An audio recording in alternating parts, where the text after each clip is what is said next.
Bismillahirrahmanirrahim. Assalamualaikum warahmatullahi wabarakatuh. Alhamdulillahirabbil alamin. Assalatu wassalamu ala asyrafil anbiya'i wal mursalin sayyidina wa maulana Muhammadin wa ala alihi wa sahbihi ajmain.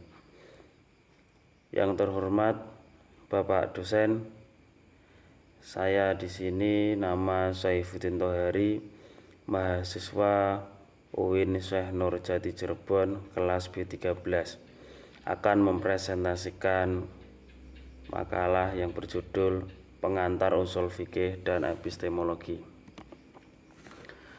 Yang pertama, tentang pengertian fikih. Fikih secara bahasa adalah pemahaman yang benar tentang apa yang diharapkan. Fikih secara istilah adalah pengetahuan tentang hukum-hukum syariat praktis berdasarkan dalil-dalil rincinya. Pengertian usul fikih. Usul fikih adalah kumpulan dari beberapa kaidah dan pembahasannya digunakan untuk menetapkan hukum-hukum syara' yang berhubungan dengan perbuatan manusia. Pengertian usul fikih terdiri dari dua kata, yaitu usul atau asal dan juga fikih. Kata asal menurut akidah atau ketentuan yang berlaku adalah ilmu tentang hukum-hukum syara'. Usul fikih mempelajari kaidah-kaidah, teori-teori, dan sumber-sumber secara terperinci dalam rangka menghasilkan hukum Islam yang diambil dari sumber-sumber tersebut. Mekanisme pengambilan hukum harus berdasarkan sumber-sumber hukum yang telah dipaparkan oleh ulama. Perbedaan fikih dan usul fikih. Ilmu usul fikih merupakan dasar-dasar bagi usaha istinbat hukum, yakni menggali hukum-hukum dari sumber-sumbernya. Oleh karena itu, setiap mujtahid wajib mengetahui betul-betul ilmu usul fikih. Ini tak lain karena tujuan ilmu adalah untuk mengimplementasikan kaidah-kaidah usul fikih terhadap dalil-dalil terperinci yang mengandung hukum-hukum cabang di dalamnya. Dengan demikian, kajian usul fikih sesungguhnya terfokus pada kompetensi orang-orang tertentu saja, karena tidak semua dapat mengkaji serta mengimplementasikannya. Hal ini berbeda dengan kajian ilmu fikih. Jika usul fikih mesti diketahui oleh seorang mujtahid, maka ilmu fikih harus dipahami oleh mukallaf atau orang-orang yang dikenakan beban hukum secara keseluruhan.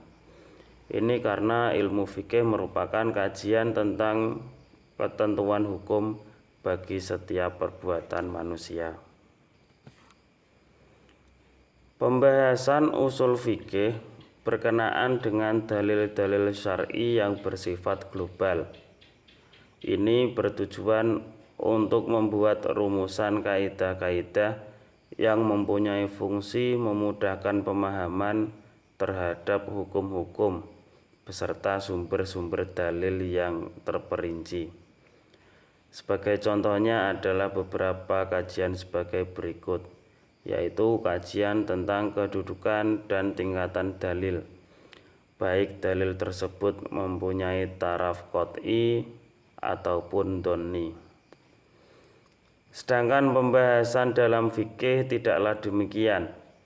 Pembahasan ilmu fikih adalah berkaitan dengan perbuatan mukallaf. Apakah perbuatan mukallaf itu dihukumi halal atau haram? Apakah perbuatan mukallaf itu sah atau batal?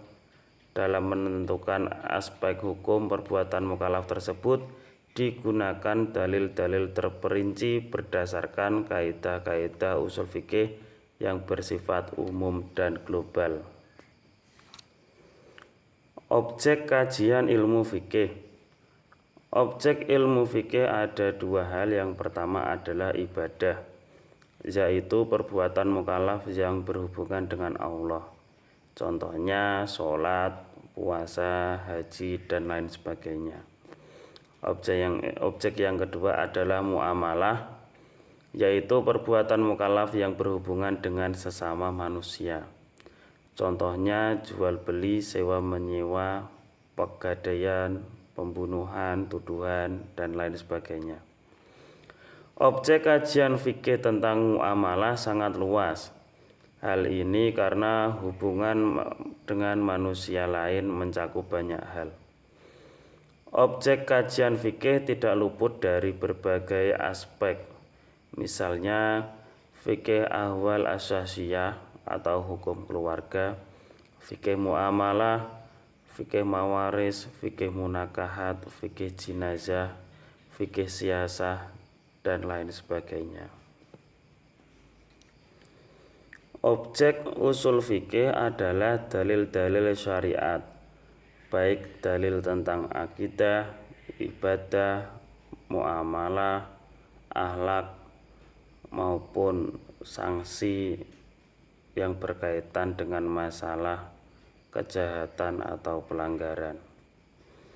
Usul fikih mempelajari dalil syariat karena berfungsi sebagai sarana untuk menganalisis hukum syariat tersebut, untuk merumuskan hukum terhadap suatu peristiwa yang memerlukan kejelasan hukum.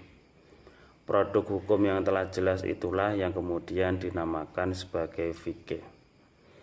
Di dalam usul fikih kita mempelajari berbagai metode ijtihad seperti istihsan, maslahah mursalah, istihsab, uraf, syar'u man qabalana, madhab sahabi, dan dariyah.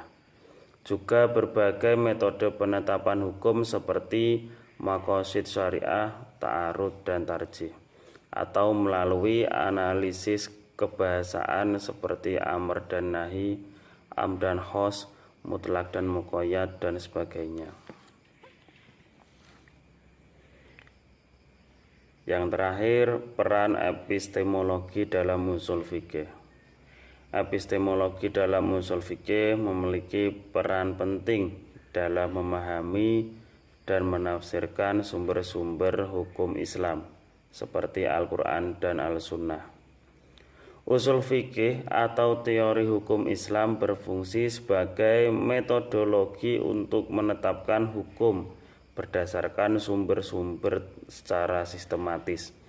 Dengan menggunakan epistemologi, para ulama dapat mengembangkan ijtihad atau pemikiran kritis untuk menemukan solusi terhadap masalah-masalah kontemporer tanpa mengorbankan nilai-nilai inti Islam.